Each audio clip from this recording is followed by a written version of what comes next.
Star Mother by Robert F. Young. Narrated by William Skye. This story is brought to you by Patreon backer Cassard. As always, your support is greatly appreciated. Thank you. That night, her son was the first star. She stood motionless in the garden, one hand pressed against her heart, watching him rise above the fields where he had played as a boy, where he had worked as a young man, and she wondered whether he was thinking of those fields now, whether he was thinking of her standing alone in the April night with her memories, whether he was thinking of the verandahed house behind her with its empty rooms and silent halls that once upon a time had been his birthplace. Higher still and higher he rose in the southern sky, and then, when he had reached his zenith, he dropped swiftly down past the dark edge of the earth and disappeared from sight. A boy grown up too soon, riding round and round the world on a celestial carousel, encased in an airtight metal capsule in an airtight metal chariot. Why don't they leave the stars alone, she thought. Why don't they leave the stars to God? The General's second telegram came early the next morning. Explorer 12 doing splendidly. Expect to bring your son down sometime tomorrow. She went about her work as usual, collecting the eggs and allocating them in their cardboard boxes, then setting off in the station wagon on her Tuesday morning run. She had expected a deluge of questions from her customers. She was not disappointed. "Is Terry really way up there all alone, Martha?" "Aren't you scared, Martha?"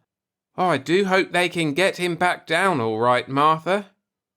She supposed it must have given them quite a turn to have their egg woman change into a star mother overnight. She hadn't expected the TV interview, though, and she would have avoided it if it had been politely possible. But what could she do when the line of cars and trucks pulled into the drive and the technicians got out and started setting up their equipment in the backyard? What could she say when the suave young man came up to her and said, "We want you to know that we're all very proud of your boy up there, ma'am, and we hope you'll do us the honour of answering a few questions." Most of the questions concerned Terry, as was fitting.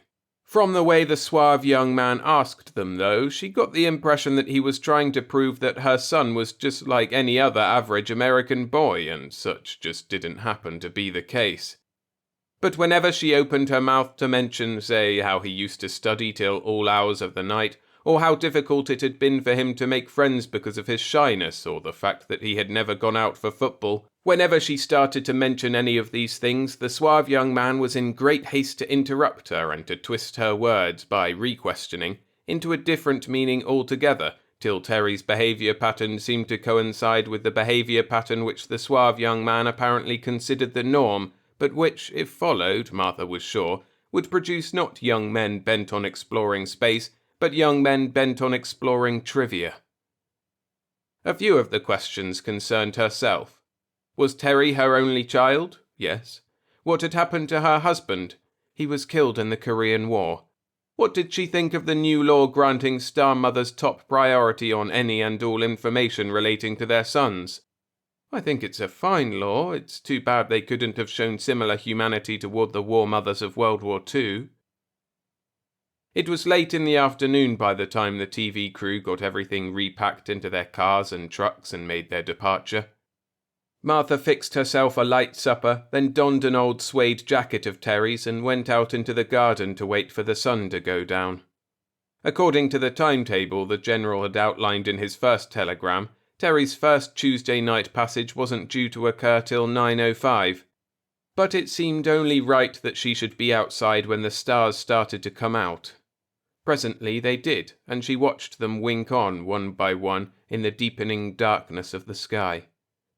She'd never been much of a one for the stars. Most of her life she'd been much too busy on Earth to bother with things celestial. She could remember when she was younger and Bill was courting her, looking up at the moon sometimes, and once in a while when a star fell, making a wish. But this was different. It was different now because she had a personal interest in the sky, a new affinity with its myriad inhabitants. And how bright they became when you kept looking at them.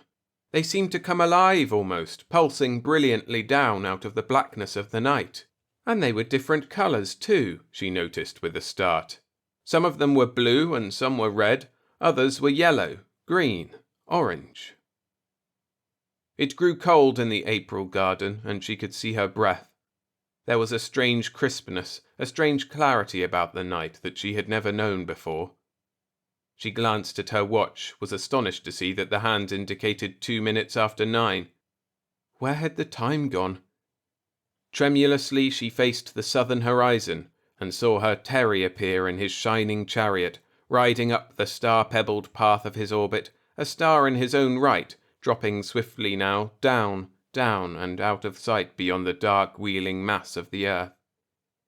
She took a deep, proud breath, realized that she was wildly waving her hand, and let it fall slowly to her side. Make a wish, she thought, like a little girl, and she wished him pleasant dreams and a safe return, and wrapped the wish in all her love and cast it starward. Sometime tomorrow, the General's telegram had said. That meant sometime today. She rose with the sun and fed the chickens, fixed and ate her breakfast, collected the eggs, and put them in their cardboard boxes, then started out on her Wednesday morning run. My land, Martha, I don't see how you stand it with him way up there. Doesn't it get on your nerves? Yes, it does. Martha, when are they bringing him back down? Today.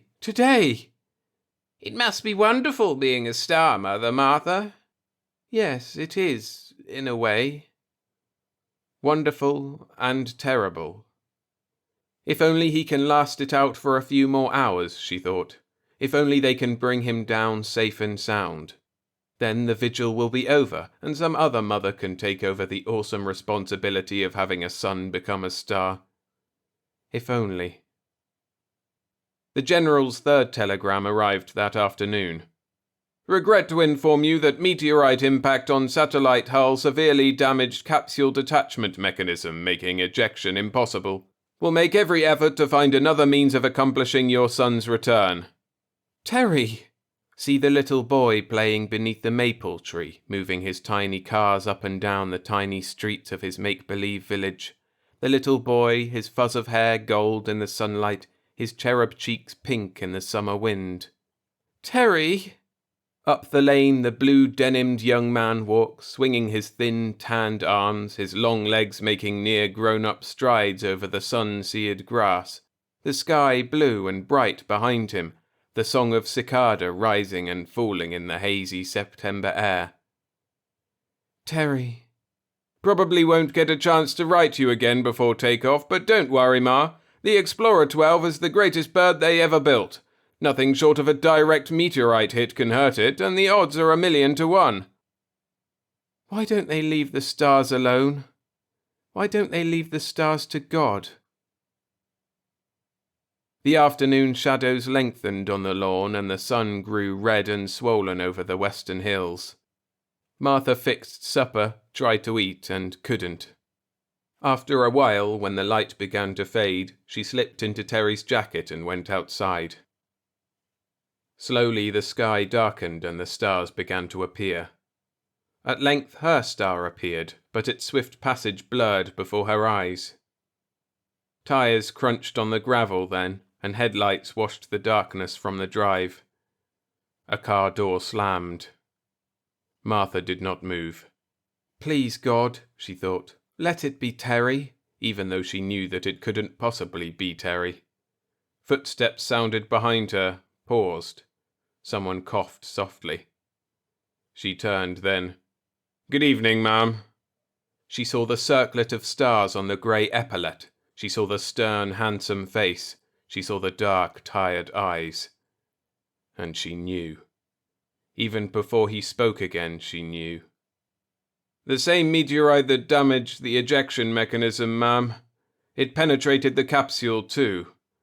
We didn't find out till just a while ago, but there was nothing we could have done anyway. Are you all right, ma'am? Yes, I'm all right. I wanted to express my regrets personally. I know how you must feel. It's all right. We will, of course, make every effort to bring back his remains so that he can have a fitting burial on Earth." "No," she said. "I beg your pardon, ma'am?" She raised her eyes to the patch of sky where her son had passed in his shining metal sarcophagus.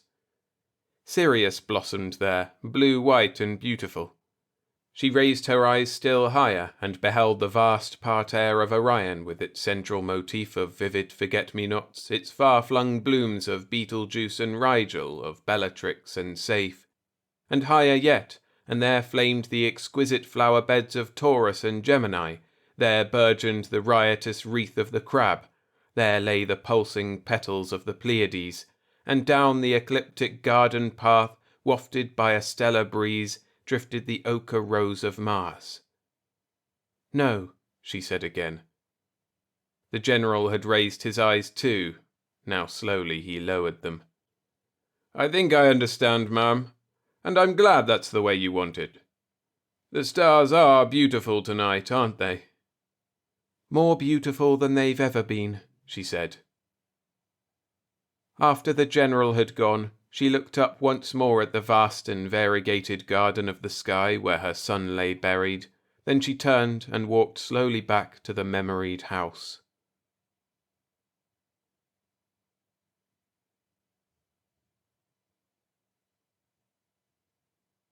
Thanks for listening. If you enjoyed the story, hit the like button to support the channel and subscribe for more every Monday and Friday. For another story a lot like this one, I recommend The Lamps of the Angels by Richard Sabia. A link to my narration of that is on screen now.